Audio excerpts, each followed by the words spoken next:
ಈ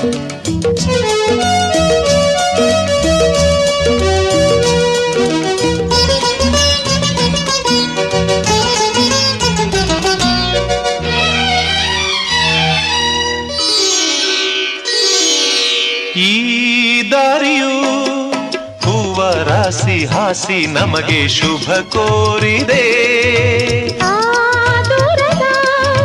ಒಲವ ಮನೆಯು ಕೈಯ ಬೀಸಿ ಬಾಯಂದಿದೆ. ಹೆಜ್ಜೆ ಜೊತೆಯಾಗಿ ನಿನ್ನ ನೆರಳಾಗಿ ಪ್ರೀತಿ ಬೆಳಕಾಗಿ ದಾರಿ ಹಾಯಾಗಿ ಸೇರುವ ಸುಂದರ ಪ್ರೇಮದ ಮಂದಿರ. ಈ ಬಂಧನ